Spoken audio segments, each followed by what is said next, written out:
There's no trendy diet, no beach body online workout program that's going to save you. You just have to rebuild those mitochondria. Mitochondria are responsible for 95% of melatonin secretion. So if you want to get good sleep, you need your mitochondria in check. When mitochondria struggle, complex life struggles. And so women feel that deeply, consistently, usually long before any diagnosis ever shows up. Most women listening to this have been told their whole lives that their weight is a maths problem. Calories in and calories out. Even though they're doing this maths perfectly, they're still gaining weight. From your perspective, what do you think they're missing? The truth is the math isn't wrong, but the model is wrong. There's three big things to consider when we talk about the calories in, calories out model. Number one is circadian timing. A calorie at 8 a.m. has a very different hormonal response than a calorie at 8 p.m. When your circadian rhythm is mismatched, your metabolism loses that precision that it needs. Number two is it is so frustrating. I feel like I'm training so hard. I'm working out. I am looking after myself, but the weight is not shifting. I just don't know what the to do anymore. Is it my hormones? Should I be avoiding HIIT exercise? No matter how much I try, I can't stop eating chocolate. For so many women, weight becomes a battle, a number, a judgment, a story we never chose but somehow inherited. But what if weight isn't the problem? What if it's a message, a signal from a body trying to communicate? Not the noise we're constantly fed. Keto, fasting, Ozempic, hormones, cortisol, genetics, shame, but real information. Without blame, without fear. That is the question that led us to create our Weight Metabolism Series, exploring weight through an unbiased approach combining medical, functional, and energetic understanding. We sit down with leading experts and real women to reframe how we understand weight, health, and the bodies we live in, giving you clarity, context, and a way forward. This is What's My Body Telling Me, the podcast where we let the body do the talking and we listen differently. If you've ever done the calorie maths perfectly, eaten less, moved more, and still felt like your body wouldn't budge, this episode is for you. Because the truth is, the maths isn't wrong. The model is wrong. Your metabolism isn't a spreadsheet, it's actually a signaling system. And your weight, it's not the problem. It's a message from your body about what it needs. We're talking about the missing piece most women were never taught. That metabolism isn't calories in or calories out, it's timing, light, environment, and biology. I'm joined by Dr. Joshua Hackett, a medical practitioner and board-certified anesthesiologist and one of the clearest voices when it comes to circadian and quantum biology. Together, we unpack why dieting harder can actually backfire and how things like cravings, energy, and stubborn weight can all be due to how a hormone called leptin is influencing your energy system. And what you can start doing today to shift that system without obsessing over trackers or perfection. Let's listen differently.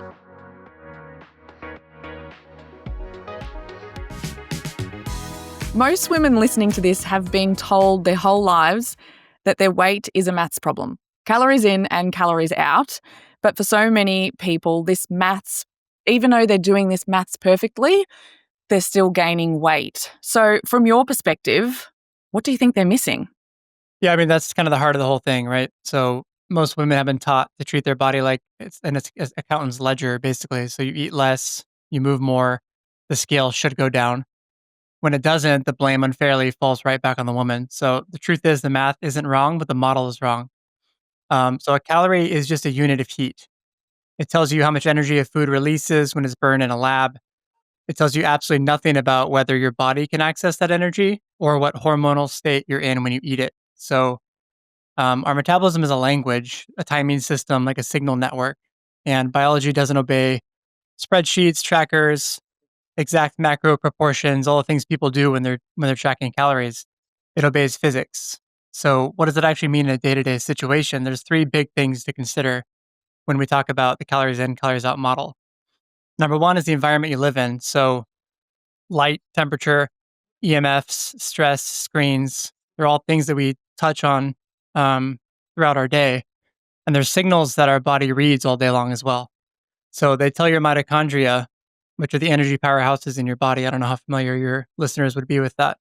But we have trillions of them. They exist in every single cell in the body. And they're telling whether you're safe or you're stressed, whether to burn or store fat, and whether to repair or conserve. And so we can eat the same meal under morning sunlight and the same meal under midnight blue light. and your body's going to handle that completely differently. And that's the big thing that food gurus and calorie-focused regimens miss the mark on quite badly. Number two is circadian timing.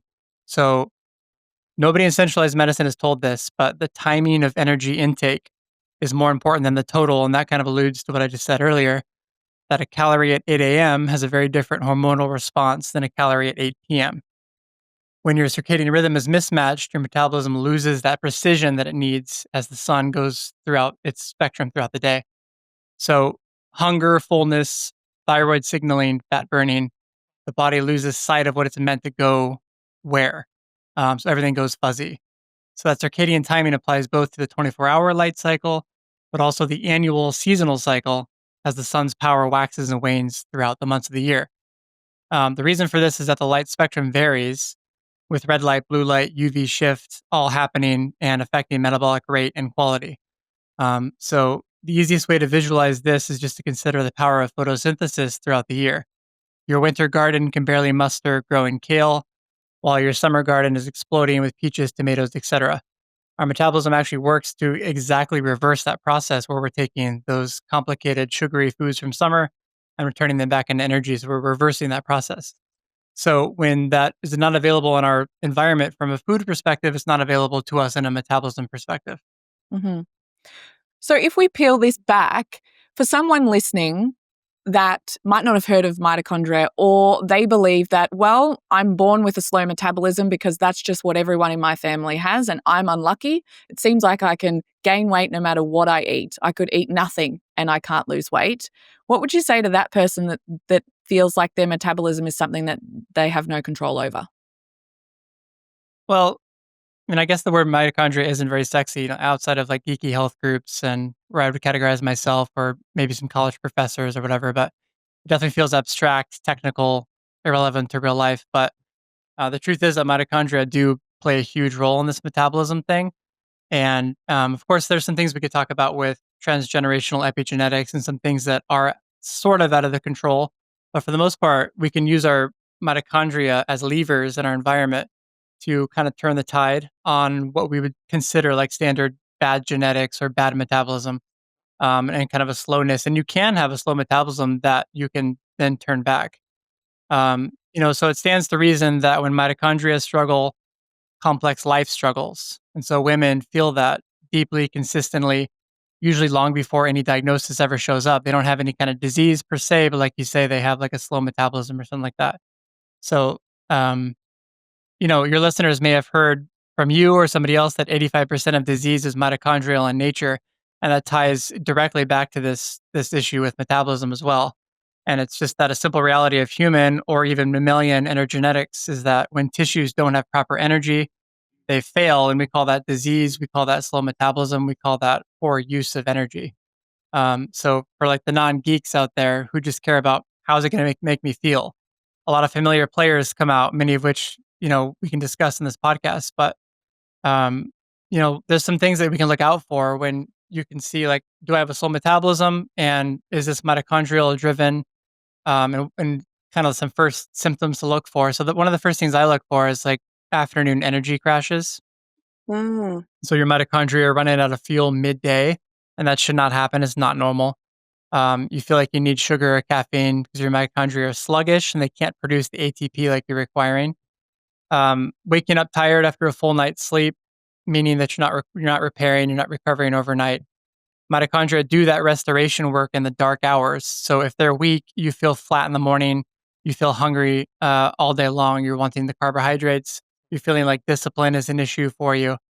And we just have to remember that mitochondria are responsible for 95% of melatonin secretion. So if you want to get good sleep, you need your mitochondria in check.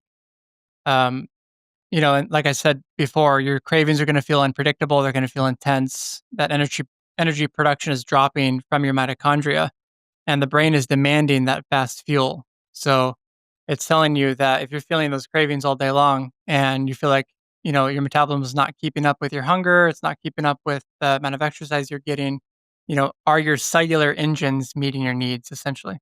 And that comes back to, if we circle back to that calories in, calories out, and this is the part that sort of you alluded to, and what I say is we're forgetting the third part of that equation. What are the calories going into and what are they coming out of? Which is Yep. exactly what you're talking about with our cells and the powerhouse of that cell being able to generate that energy, which is the mitochondria. So it's almost like you could have a car and you're filling it up with the best fuel you could, but the engine is broken. It doesn't have, the pistons aren't moving in alignment when they need to be able to actually get the car to convert that fuel into movement. Right. So Exactly. I think that's a really important point to make. So on that, how would someone know, like, what are the clear symptoms that it's your engine? It's not necessarily the fuel coming in or out of. You're measuring your calories. You're doing everything that all the calories in, calories out gurus are telling you. You're exercising like crazy. Mhm. What are the clear telltale signs that someone could be like, oh, my body's telling me that my engine, my mitochondria aren't working?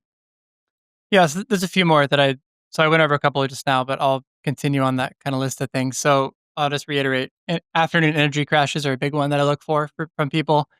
Waking up tired again, those unpredictable cravings. So the other thing is that you cannot handle exercise. That's another really important one. So a lot of these people again, they're told, right? Eat less, move more. That's the classic advice. So you eat less, you're giving your body less of that energy that it needs to produce the ATP that it needs to be, energetic.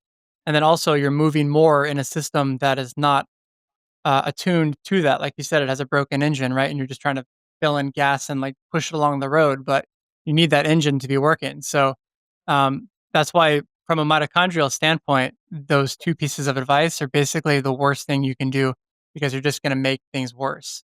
Um, so you should not feel tired after eating. You should not feel tired, really, really densely tired after exercising. The other thing I'll see is that you don't recover well from workouts. So soreness just lasts too long. Your joints are aching. Your endurance feels really poor. That's kind of like basic survival mode 101 kind of stuff. And we can talk about that later. But um, a lot of this has to do with the basic survival mode. When when your mitochondria are not working, your body feels stressed and like it's in some kind of cataclysmic event, right? There's some famine or something's happening. So Mm. we're pushing away things that are not 100% necessary for survival. And I would call that mitochondrial lag. And you'll see again the poor recovery from workouts. The other big one, especially for women and irrelevant to your podcast, is that the mood is more fragile. So one of the first things I see when mitochondria start coming back online and leptin starts coming back online is a better mood. And for whatever reason, it tends to be women get a better mood, where men start to lose weight a little bit more quickly. It's just the way that our energetics work from different genders. But the irritability, low resilience to emotional stress, emotional swings, anxiety that feels out of nowhere. This is coming from our highest energy organ, which is the brain, feeling that energy production dropping. And then emotional stability comes with that, or emotional instability comes with that, because again, it's that survival mode kind of feeling like I'm not getting what I need. This feels cataclysmic. What's going on? I need to figure out what's happening. So anxiety kind of comes up, resilience comes down. Um, Another good one is cold hands and feet, or feeling cold easily. And that's another one that ties really nicely into leptin as well. Mitochondria produce heat. That's how we designed ourselves to survive cold climates. We don't need to get into the physiology of that here, but essentially, as humans migrated north, our mitochondria developed a way to produce heat to survive those higher latitudes. So, as your mitochondria fail, it stands to reason that they'll produce less of this heat, and you're going to feel that, and you'll feel it mostly in people that are just cold all the time. Their hands and feet are cold all the time. They always need a jacket, etc. mm. I'm thinking about my mum has about 500 jackets in her closet. Yeah, I've come down to visit them in a cooler climate, and I'm thinking, lucky I didn't pack a jacket because you've got tons spare. So I'm listening to right. this thinking, oh yes, my mum needs to listen to this podcast. Yeah, Sorry, right. continue. Some more. Yeah, I was Some just more gonna say symptoms? so going along with the brain's function, that's the huge thing to look at, because the brain is the most mitochondrially dense organ in the body. The heart is second. So we want to look to those two organs to see early signs of mitochondrial failure. And so another one that comes along a little bit later, a little bit down the road, but before neurodegeneration actually shows up, is brain fog and cognitive decline. So we know how common brain fog is nowadays. We're told that it's, whatever, it's some lack of supplement or lack of pharmaceutical thing, right? But the reality is that it's a lack of mitochondrial function in your brain. And so it goes back to a lot of what we're saying. The brain is an energy hog. It is the biggest energy hog in the body, in fact. Um, and so trouble concentrating, losing words, feeling mentally slow, that's directly mitochondrial oxygen use declining and oxygen efficiency declining. Mhm. And then the last thing I wanted to mention in that regard is just that weight tends to be very difficult to come off. It tends to really stick around. It tends to stick around in the stress spots, like around the love handles and midsection. And it just, again, you can do the move less, eat more thing, and it just tends to get worse because you're still proliferating that survival situation. And same thing, like I was saying before, mitochondria, they switch into conservation survival mode. And this is often under the lead of leptin. So when this happens, there's no trendy diet, no beach body online workout program that's going to save you. You just have to rebuild those mitochondria. Yeah, and I think that's a great point to make because our any symptom that we're experiencing, whether it's the brain fog, whether it's always having cold hands and feet, whether it's having difficulty losing weight even though you're doing everything you feel like you should be doing, it's a signal from your body. It's your body trying to help you. So even if you do have those stubborn, say, abdominal weight love handles, it's your Mhm. body saying, hey, it's because of this. And I think a lot of us go, oh, it's because I'm lack discipline. It's because maybe I missed the calculation in the calories in, calories out. It's because I'm a woman. It's because I'm stressed and my is high. It's because I'm not doing the exact right diet I should do. Whatever Right. the becauses are. So what you're saying is the reason for all of this is because the mitochondria are not performing as they need to. Correct. Yep. Like, so why is that? Well, a big part of it is we can get into leptin now, since that's one of the Yeah. big pieces of my book. A big part of that is leptin because what leptin is, it's one of those hormones that nobody talks about, and of course, it's getting more popular now. Um, but it quietly runs the entire metabolic show. Fortunately, it is getting some recognition because it was only discovered in 1994. So medicine takes a really long time to pick up on things, and actually, that timing is fairly average for how long it takes medicine to start getting an idea on something. And I think social media and influencers and people like that, are functional medicine is starting to like get the idea of leptin as well. But it's incredible. When I was writing the book, I knew it was important just from listening to Jack Cruz and the original leptin blogs and all that. When I started writing the book, it was really phenomenal to me how much leptin is controlling and how much it is the upstream hormone of almost everything else. And so it is the upstream hormone of energy conservation and survival mode, therefore, mitochondrial use and power as well. So, like, for example, everybody obsesses over insulin, but insulin is completely downstream to leptin's effects. So, everything we hear about continuous glucose monitors and just fasting insulin levels every 3 months and all this crazy stuff that we hear about is really just kind of purposeless if we don't have any idea of what our leptin is doing. So, for me, like, insulin is a middle manager where leptin is the CEO and the brain is the president and the owner of the company. Right. And so what leptin does is it partitions energy throughout the body. What that means is that it takes account of energy levels in every single tissue in the body. And then at a specific point in time, which is around midnight in a healthy person, it gives the brain an overarching picture of energy status. And so it sets the brain up with a completely accurate idea of what energy is doing throughout the entire body, every cell in the body, and how the brain should proceed with energy usage. And so, for example, it tells your brain that your thyroid is underpowered and needs help, or that your body feels safe and secure and fat burning or fertility can occur. And so, what we see extremely commonly today is something called leptin resistance, where through a couple different mechanisms, the brain no longer receives leptin's signal. And so the brain interprets this as that survival level cataclysmic event that I mentioned earlier, and it shuts the whole body down, energetically speaking. So what we Mm. see there are things that we're seeing everywhere in society, which is fat storage, infertility, lack of repair, shunting to that survival mode that I keep mentioning over and over again because it's very important. Um, so when we look around society again, we see that many, many, many people are leptin resistant, right? And when that leptin signaling is shut down or the brain is shut down to leptin signal, nothing feels consistent. And that's kind of when you feel like, you hear a lot of people say like, I feel like my body just fights me all the time on everything. Mm. And you see that situation a lot when people are being told to eat less, move more model, while being extremely leptin resistant because your body is fighting you because it's already said, hey, look, this is the ice age or an asteroid has hit the planet or something really bad has happened because I can't get any signal from leptin and I can't make any use of energy throughout the body. So this is basically the most serious event possible.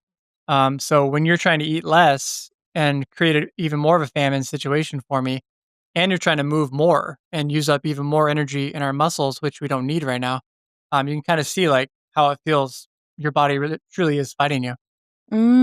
It's almost like when I was reading your book, which is absolutely incredible, as I was saying to you off air, it's one of my Thank favorite you. books in the last 10 years. Um, I found it, I was trying to think, okay, how can I explain leptin? And I would love to hear your thoughts, but I think of it like the fuel gauge in your car. So if your fuel gauge in your car is broken, you know that you've filled it up with the correct amount of fuel based on, oh yeah, I normally spend that amount of money on gas, right? You're like, okay, my tank is full. But Mhm. if that gauge is broken, you're constantly, when you're driving, thinking, should I be driving? Should I not be driving? And am I going to run out of fuel? Do I need to fill up now? Where's the next petrol station? So you're always constantly thinking about food and should you not be driving? Should you be driving? So that whole energy and energy in, energy out is sort of confused because you don't have clear messages from the car, aka your body, to your brain detecting, oh yes, you do have enough fuel or you don't have enough fuel. You need this or you don't need that. Would that be fair to say? I think it's fair to say, I would add a little bit to it that there would be, um, I'm not a mechanic, so I can't give you like exact details of what it would be. But instead of it being the fuel gauge, because that would kind of ensue that we're the brain, I would say that the engine itself would be kind of the thing to compare it to. There'd be some kind of block from when you fill the fuel tank and actually having it run into the fuel injectors on the engine. That's where the block would be because you actually cannot use the energy that you have. So you can eat 15,000 calories, but if your body doesn't think that it can use those, it's not going to when it's leptin resistant. So there's some kind of break between, and we know what the break is leptin resistance, but there's some break between the gas tank and the fuel injectors, essentially. A quick pause before we continue.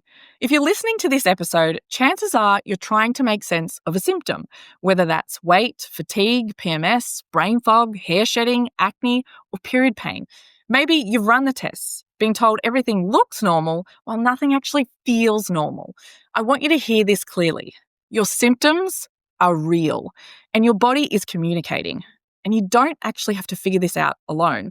After decades of trying to find answers for my patients and myself and studying across the various fields of healthcare, I created the Fundamentals Framework because the healthcare system hasn't had a space for women who feel stuck between symptoms and answers, and I wanted to fix that by giving you clarity and a way forward without being dismissed, overwhelmed, or disconnected from your body. Inside our clinic, you work one-on-one with a registered healthcare practitioner trained in this method, complete science-backed functional testing that looks beyond bloods, and build a personalized roadmap based on your body, not trends and not bias. Not to fix you, but to understand you.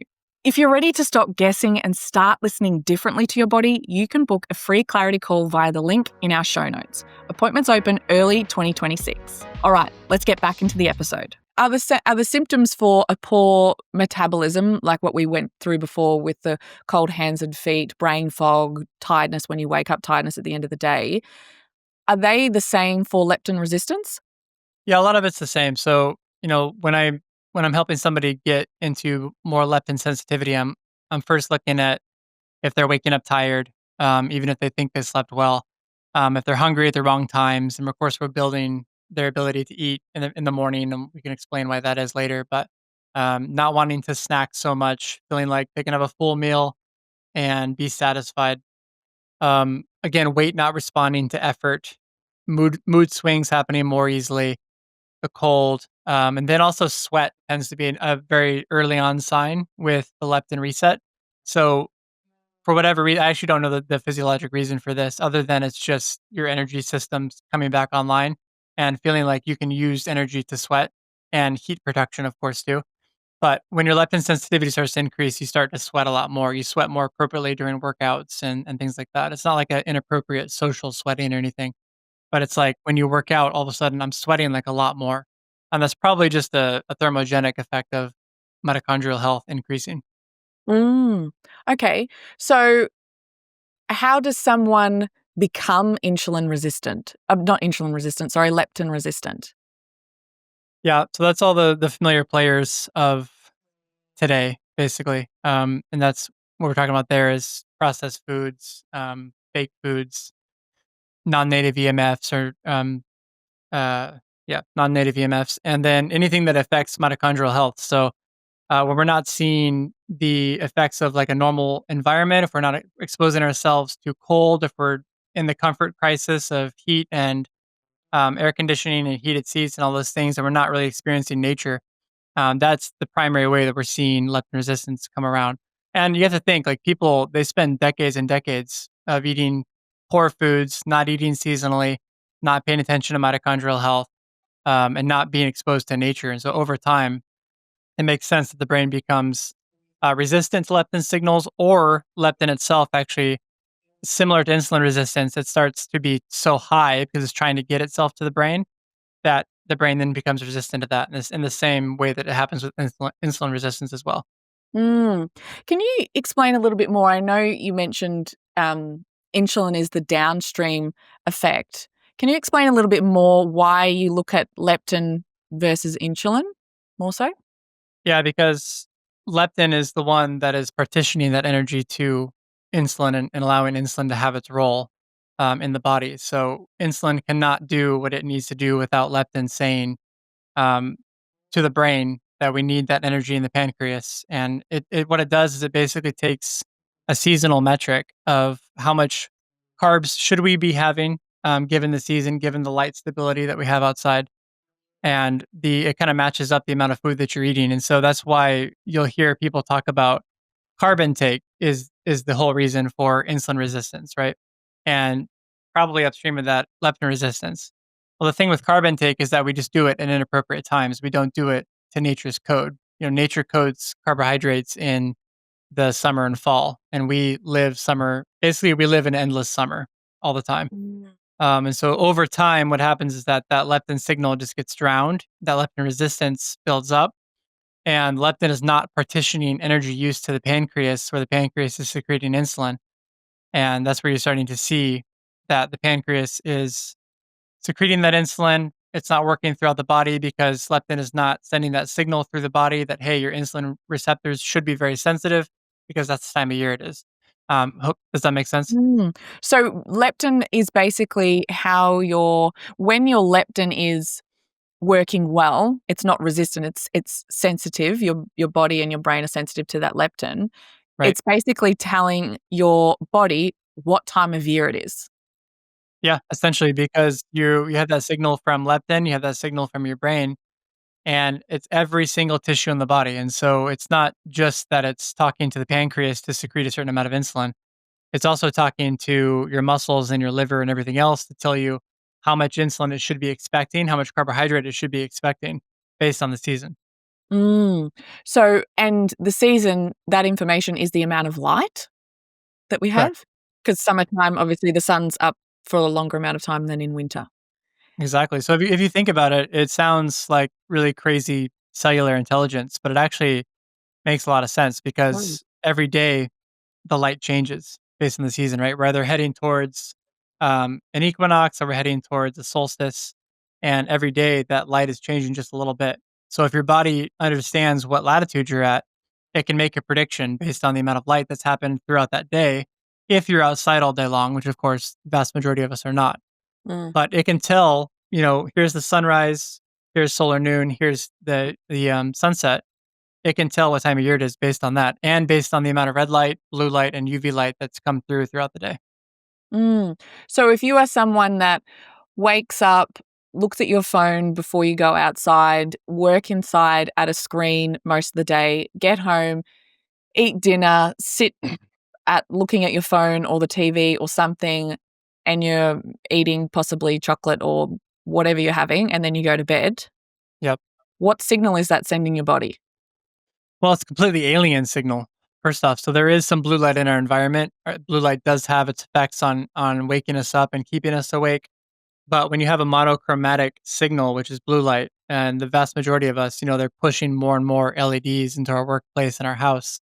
That is an extremely monochromatic viewpoint of the light spectrum, and it's strictly blue. And so what you're doing is you're sending a signal of light abundance to your cells, and that sounds like a good thing, but it's not when it's monochromatic and it's in that blue spectrum. And so what we'll see is, because if you're in the middle of the day, there's a lot of blue light Mm. naturally within the sun. So as we eat carbohydrates, for instance, we can increase our insulin production because it's the middle of the day and we're supposed to do that. So what happens in blue light is that you'll see an increased insulin production based on, like, for instance, if you eat the same meal outside at 8 p.m., I'm sorry, inside at 8 p.m. with blue lights on versus outside in a natural environment at noon, you'll see a completely different response to the insulin in those two meals, even though they're the exact same meal, exact same calories. Whoa. That is insane to think about.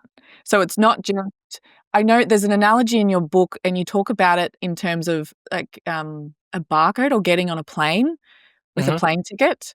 So it's like you can have that plane ticket, which could be, yes, this is X amount of calories in this apple that I'm eating, but I'm eating this apple in midday out in the sun versus in the dark at midnight because I'm waking up for a snack.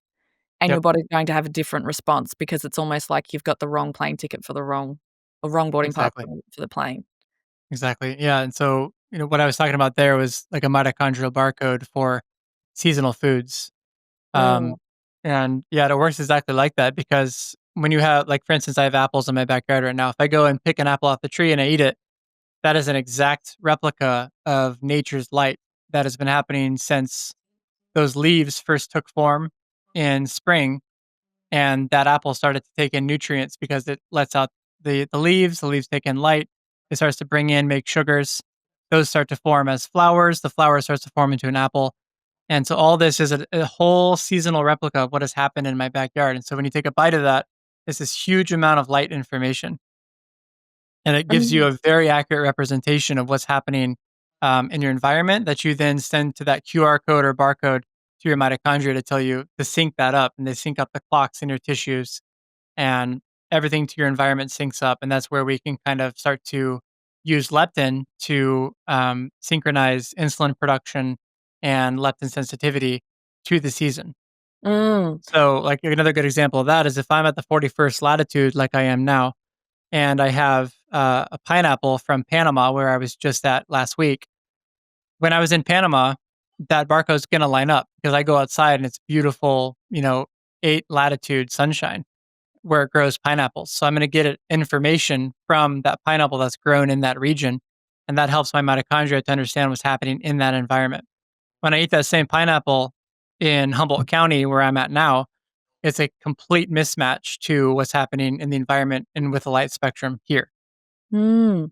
So it is like when you go to the market on the weekend, notice what fruit is there, and that's what you should be eating essentially. 100%. Yep. So everybody that I teach, I have them start going to farmers markets because there's so much to learn from that. And all of us should know farmers. We should know our local people. We should know what we grow locally. A lot of people don't even know the basic seasons of things like a zucchini versus an acorn squash versus a tomato versus a citrus, versus a peach.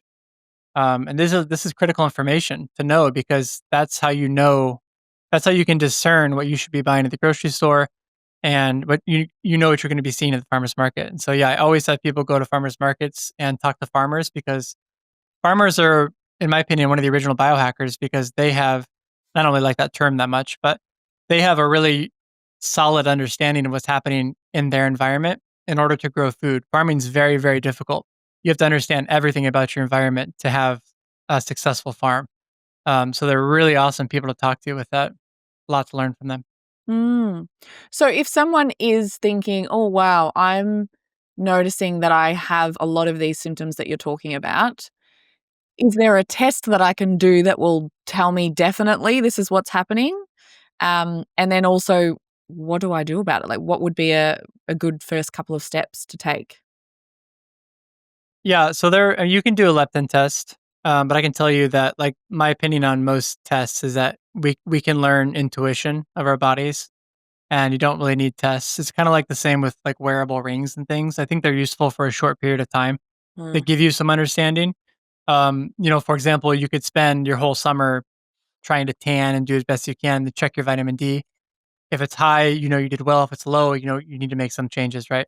So there's some labs that do make sense, and maybe the first couple of times you're thinking about it, you can get a leptin test. But for me, um, it's such a ubiquitous thing in our society that if you're having any of those symptoms I talked about earlier, you're leptin resistant, some way or another.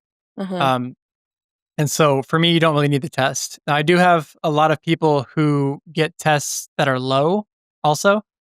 That's kind of a different topic if you wanted to go there. But for the most part, low leptin that I've seen has to do with fasting too much and basically pushing that famine signal to your body for a long period of time. And same thing, we need to do the leptin reset. Could you have low leptin and be overweight? Or not necessarily? It's more so Yeah, if you you can. Most people are underweight that have low leptin, and so okay. it's kind of like insulin resistance. Same thing, right? So most overweight people have too much insulin, and that creates that insulin resistance in the brain and in the body, similar to leptin. I personally have not worked with anybody that had a low leptin who was overweight, but I have seen that before. Mhm. Okay. But you did ask. So a couple of changes. Um, you know, a lot of people come and they feel really defeated, and they've tried everything, and they feel like it's going to be some horrendously complicated thing that actually helps them lose weight. And what I think is amazing about the strategies that I use and that other circadian practitioners use is that they're incredibly simple. So what I find for the most part is that the things that most people are using, they're like a square peg in a round hole effect, right? The game that they thought they were playing was rigged from the start. And that's the eat less, move more mentality, the calories in, calories out thing. And Mm. so what happens for all the women out there is that they just need a new starting point. They need to play a new game. And that's where I think things can get shockingly simple. And so there's a couple of changes that I talk to about everybody in the Leptin Reset. Dr. Jack Cruz talks about everybody. And they're basically as dead simple as it gets. And so the first thing you need to do is never miss a sunrise ever again. And I mean that very literally. If it's cloudy, raining, cold, you need to get outside, get 5 minutes of morning light as soon as the sun has risen. And the reason that is that our brain knows what time it is, and it knows that it needs that sunrise to get its clock turned on. And there's a master clock that we have in our head called the suprachiasmatic nucleus. And that is a master clock that spreads the message through the whole body, and it syncs up every other clock in our body. And that matters so much because morning light is the master reset for cortisol, thyroid, leptin, hunger signaling. It's the anchor for the entire circadian rhythm, meaning that it's going to regulate your hunger, reduce your cravings, improve sleep that very night. So the morning light you're seeing is going to improve the sleep you're going to get later that night. Lowered anxiety, emotional volatility, all these things tend to happen from light deficiencies, and that starts with the morning sunrise. And so, like I Mm. said, it sets that SCN in your brain. That spreads the message to every other tissue in your body. And that's the message that you need every single day. And it does not need to be complicated, does not need to be some crazy ritual. Just step outside with your morning tea or coffee, whatever you drink, and just look at the sky for a couple minutes without glasses on, without glass in between you, just you and the light. And you can put Mm. a blanket over you if it's too cold. Like that does not need to be complicated, does not need to be crazy. I want to pause here for a moment because what Josh is explaining is a complete paradigm shift. And I really want you to feel, not just understand this intellectually. You see, most women listening to this have been taught that their body is a calculator. Calories in, calories out. Eat less, move more. And if it doesn't work, the assumption is you're the problem. You see, calories do matter, but they are not the whole picture. And what Josh is showing us is that your metabolism is not a spreadsheet. It's a communication system. It's a timing system. It is a signaling network. Your body is always asking one core question: am I safe or am I under threat? And it answers that question using signals, not willpower. Things like, is it light outside? Is it dark outside? Am I eating when it's light or dark? What are my stress levels? How am I sleeping? What's around in the environment? What season is it? How safe do I feel? Now, you might be thinking, where do I even start with these? So when weight sticks, when energy crashes, when cravings feel uncontrollable, when your body resists fat loss, that is not failure. That's your body responding appropriately to the signals it's receiving. This is systems theory in action. You see, your weight is not the problem. It is the output of the system you are currently living in. And here's the key reframe I want you to take with you. Weight is not a moral issue. It's not a discipline issue. It's not a worth issue. It is an energy signal. Symptoms like afternoon crashes, brain fog, cold hands and feet, waking up tired, constant hunger or cravings, stubborn weight around the middle, feeling worse when you exercise, these are not random. They are early metabolic messages. You see, your mitochondria are the engines in your cells, and they are saying something about the timing, the environment, the inputs, it's not matching what I'm designed for. And when the body senses a mismatch, it shifts into conservation mode. So we burn less, we store more, we protect energy, we prioritize survival over fat loss, fertility, or repair. And this isn't sabotage. Even though we don't like it, it's actually our body's intelligence. So instead of asking, what's wrong with me? I want you to start asking, what signals am I sending my body? Because when you change the signal, the system changes. It's almost like when you have a friend and they're not sleeping and like, I just don't understand why I'm not sleeping. And you're like, well, it sort of makes a lot of sense. You've got a lot of stress on your plate. You just broke up with your partner. You've got 3 kids at home. You're worried about finance. Like, hello, it makes sense that they're not sleeping. So this is where we look at the signals that are impacting our body. And these signals are what I call the 4 fundamentals. When we have them taken care of, the signals change and our metabolism starts working in alignment. Those 4 fundamentals are our nervous system, which is where we create spaciousness in our day, in our body, in how we talk. Sometimes we can slow it down. The next one is our metabolism, how we can look after that. And one of the main ways is aligning our body with the rhythm of the sun. The rhythm of the sun controls the rhythms in our body, including our energy rhythms, our sleep rhythms, and our hormone rhythms. Then we have our nutrients. Are we getting the good nutrients in, and are we excreting or keeping away the bad nutrients? And also our blood sugars.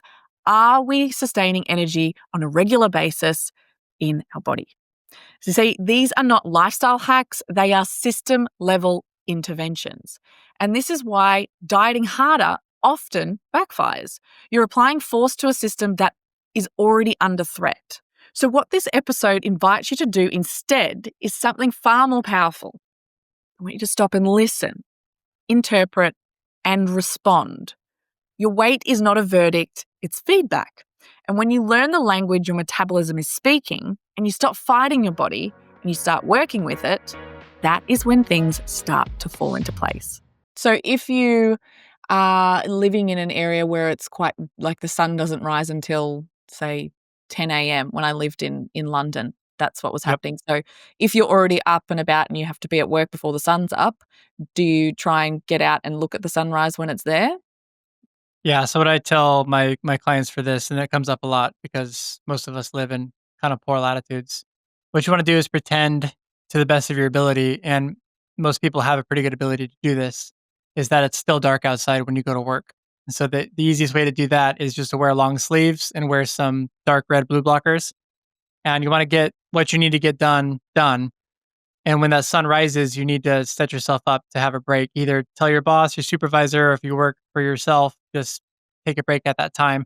Just know what time sunrise is, generally speaking. You don't have to be like on the dot, on the minute sunrise, but generally speaking, hey, the sun's out. I need to go out for my first break. You see that 5 minutes of sun, then you can take those glasses off and you can kind of go about your day normally because you've pretended that it's dark up until sunrise, and then you saw your sunrise like you're supposed to do. So this goes for, because you're an anesthesiologist, so I'm guessing that you would be doing shift work. Yep. So what would you say to shift workers? It's a similar thing? Same thing. Yeah. Yeah. So I put my red blockers on first thing in the morning when I'm driving to work because it's still usually mostly dark when I'm driving there. Like this morning, I had to get to work by 6:45, and so at the 41st latitude, the sun was just barely starting to peek out. So that works out nicely because I show up at work, I take my blue blockers off, sunrise is right there, I get my 5 minutes in, and then I go inside. And inside, I also wear yellow blue blockers. Because you'd be under quite bright theatre lights and those Oh, types it's horrible. Yeah, there's no environment worse in the world than the operating room. Yeah. of. Unless you're the person that needs to be saved, then it's good for you. Yeah, well, it's not good for you still, but yeah, Yeah. it's necessary, I guess. It's necessary, exactly. Yeah. Okay, so it's really aligning with that. I have heard some people talk about if you are doing shift work, say you're working from, I don't know, like 7 p.m. to 7 a.m., you can try and sync the food that you're eating. So try and be like, well, if I was sleeping, I wouldn't be eating. So try and Right. minimize eating. Is that what you would recommend as well? Yeah, so for night shift workers, you wanna pretend like you're not working the night shift, and and I've worked lots of night shifts, lots of call shifts. I did, every other day call for 3 years in the operating room, so I'm very familiar with this. I know how terrible it is to pretend you're not on night shift, but that's what you have to do.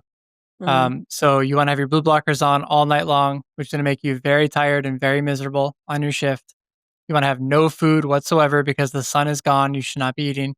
And that goes back to what we were talking about before with leptin, right? That's your leptin sensitivity telling you the sun's not up, we should not be taking any calories. And that's exactly why you see that huge insulin bump when we have cheesecake in the lounge area at 2 in the morning versus 2 in the afternoon. That's why you're Mm. seeing that because there's no light outside. There should be no calories in your body whatsoever. And so that becomes miserable too, because what happens is in night shift workers is that they try to make themselves feel better because they're working nights and it really does suck. So they're bringing in lots of pastries and cookies, and the lounge is always full of food, and you can't take part in any of that because it's going to absolutely ruin your physiology. Mm.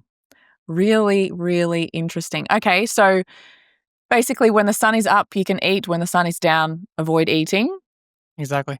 Get early morning sun, so see the sunrise. What happens if you miss the sunrise? Is it still worth getting out as early as you can? Yeah.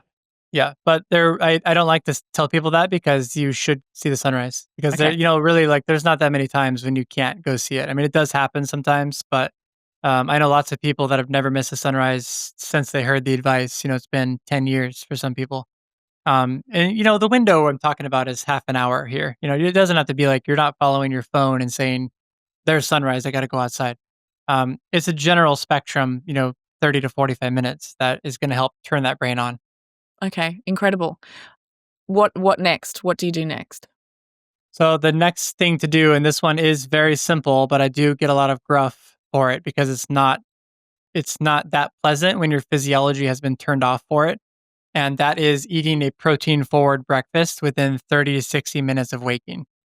Mhm. And so what we want to happen, we want the physiology of hunger to turn back on. We are supposed to feel hungry in the morning, especially in summer, and we can discuss that in a little bit if you'd like. But um, getting that sunrise and then eating that breakfast within 30 to 60 minutes of that sunrise is the basis of resetting the sensitivity of leptin. And this is also the basis of Jack Cruse's Leptin RX, his reset from probably 15 years ago at this point. So this is the basis of resetting leptin. And we're actually rewiring our programming to bypass what we've been using for 15 years or plus 20 years, whatever, unsuccessfully. And so you can eat a protein shake, eggs, steak, whatever you want. We're looking for a very filling amount, like 50 grams of protein. And the reason for that is that protein is basically the lever for hunger. It's the most satisfying macronutrient. And so what you want to do is push and pull that lever around to find the protein amount that leaves you feeling satisfied at breakfast, but not wanting another meal until 4 p.m. That's another really big key because snacking throws our leptin reset off as well.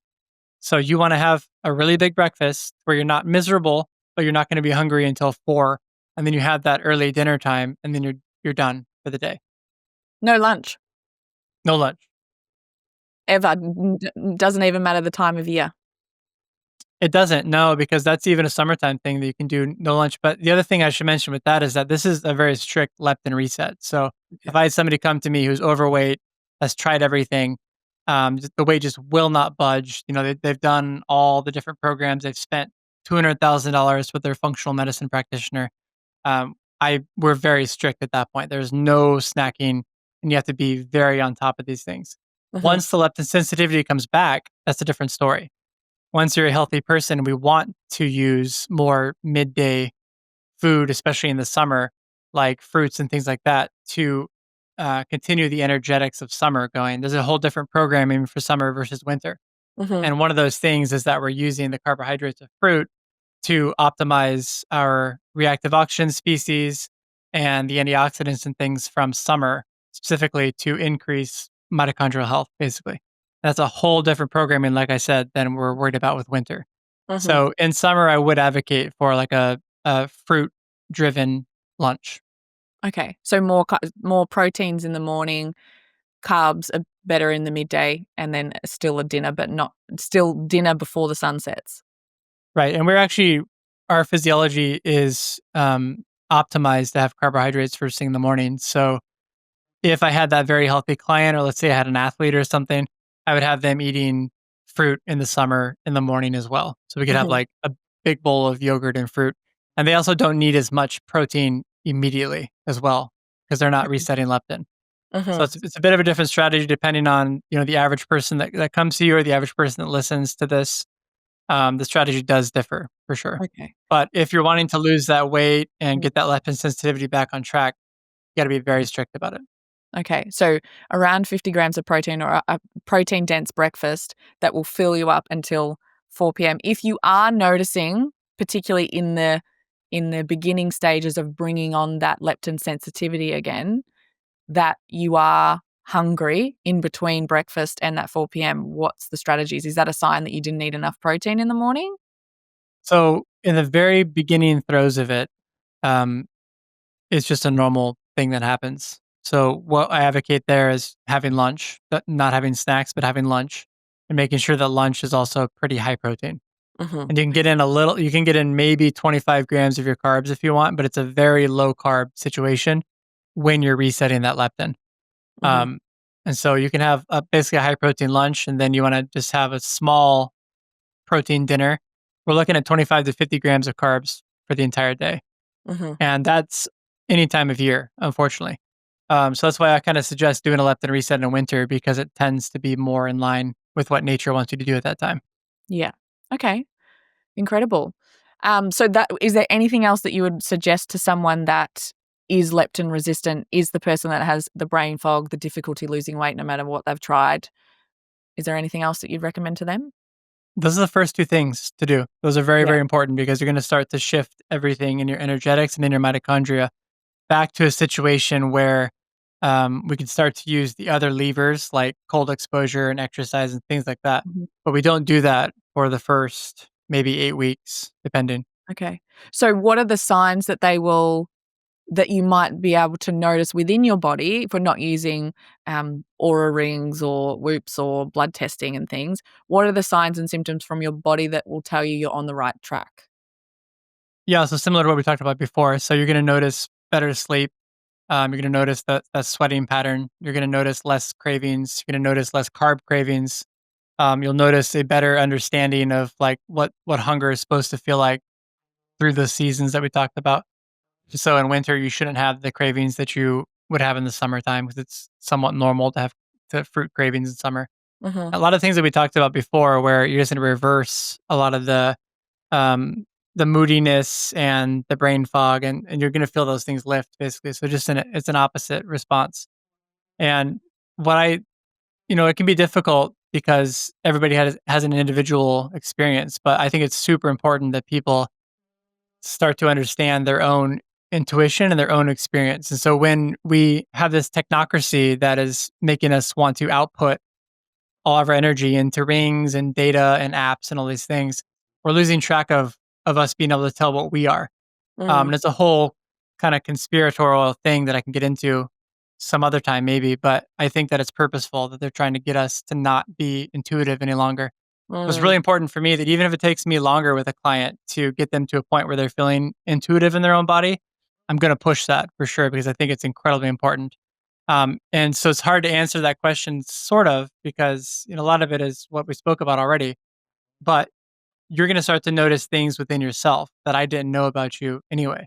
Mm. Maybe I didn't know anything about the fact that you think about your dad's death at night, every night, and it makes you like terribly depressed.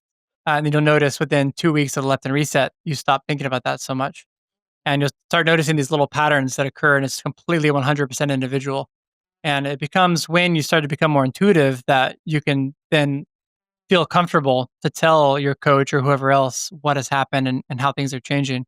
And that's where it becomes really dynamic. And then you can start to get into a bigger intuitive Mm. sense for things.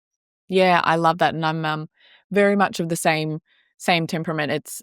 There's a time and a place sometimes for testing, but it doesn't replace our own intuition. I think it's really dangerous when Nope. you are disconnected from your body. That's when signs and symptoms start to come up, and an outside Yep. tester, there's nothing wrong, and you're like, I can feel it, but now I'm putting more trust in something external versus in myself. So, yeah. Yeah, that's the thing is labs oftentimes show normal. You Mm. know, it's so often that you have normal labs because for one, what normal is on most lab panels is just on the edge of disease. And so that's not Mm. really what we're looking for, right? But even like the optimal levels that a lot of the wellness people and biohacker people want to use, you still will see normal on there, but the person's feeling something. They got Mm. labs for a reason. They're feeling something. And Mm. so it becomes very dismissive of what they're feeling when we just have this lab panel that says, "Oh, you're fine." You know, Mm. get out of here. It's just in your head. The vast majority of times it's not in their head. I mean, some people it is, but that's a whole different thing in and of itself that needs to be worked out. So, to me, I agree with you 100%. I think intuition is like one of the biggest things that we can work on as a society. Yeah. So when someone is doing this leptin reset, if you are doing the higher protein breakfast and then you're eating the next meal at 4 p.m. and you're doing that, will someone notice a weight shift? Or possibly, is this where calories may come in if you are looking to also lose weight at the same time? How does that play out? So yeah, there's a few things there. So I always notice, and my clients always notice that they get a shift in body composition first. Mhm. So I have really commonly, like I would say 90% of people will say that I haven't lost weight yet, but I feel better. And these pants that I had in the back of the closet that I've been wanting to wear forever actually fit. And it's like, how did that happen? And the reason that happens is because, again, that energetic situation with leptin pushing to the mitochondria and everything kind of optimizing from that perspective, what's happening is that you're getting a hormonal response. And when your hormones, your sex hormones are in line and in check, you get a better body composition. And so, one thing I see, like, for example, is that these people that come to me with low leptin, a lot of times they have this rail thin look, but they have like just no natural female curves, for instance. And we get them back into a situation where the leptin's increased, the leptin sensitivity is increased, and all of a sudden they get this nice natural more hourglass shape. And what that is just the hormones coming back online.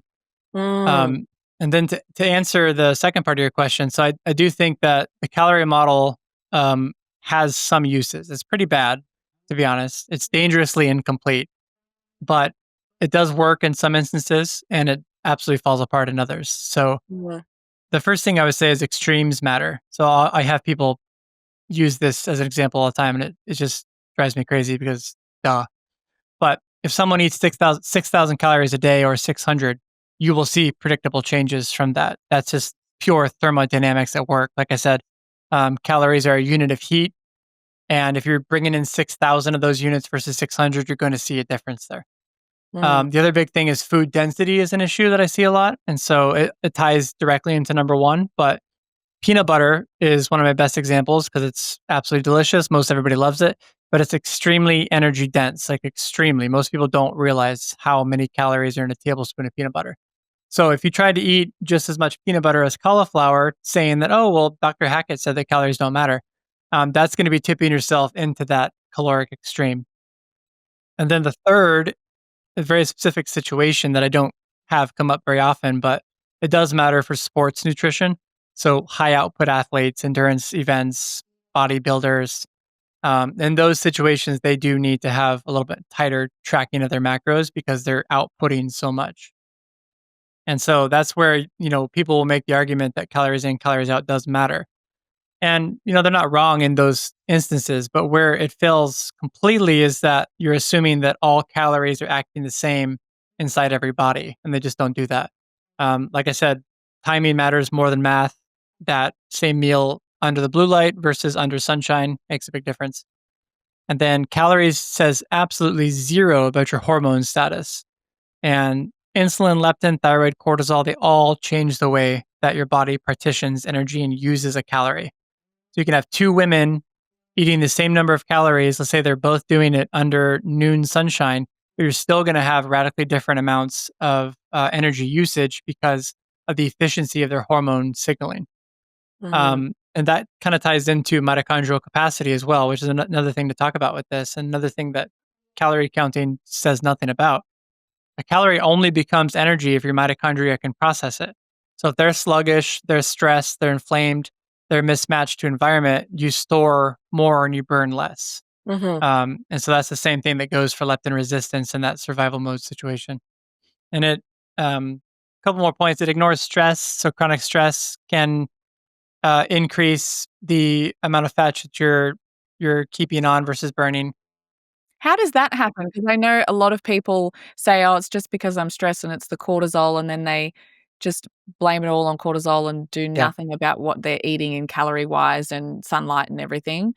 But then other people are like, it's only the calories, don't worry about cortisol, that's a myth.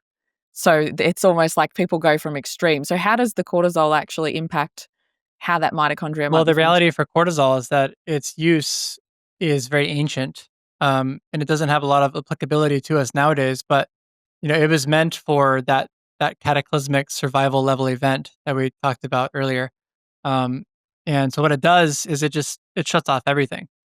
Cortisol, when it's even just a little bit elevated, it starts shunting all the energy toward cortisol production. And so we would call that, the typical diagnosis for that is a pregnenolone steal syndrome. So Mhm. what's happening is that your cholesterol and your precursors for your sex hormones are being pushed over into cortisol. And so you're pushing fertility, you're pushing weight loss, you're pushing mental health. All these things are being pushed over into cortisol because the only reason cortisol should ever be being made in 99.97% of our history as humans is in a very stressful situation. So the Mhm. body does not understand modern society, right? Because we've only been doing modern society for 150 years. Yeah. So when we have cortisol, that's a big deal. And the body says, I can't make fertility happen. I can't make fat loss happen. I can't make this person happy in their lives because we have a serious event and cortisol needs to be pushed for everything.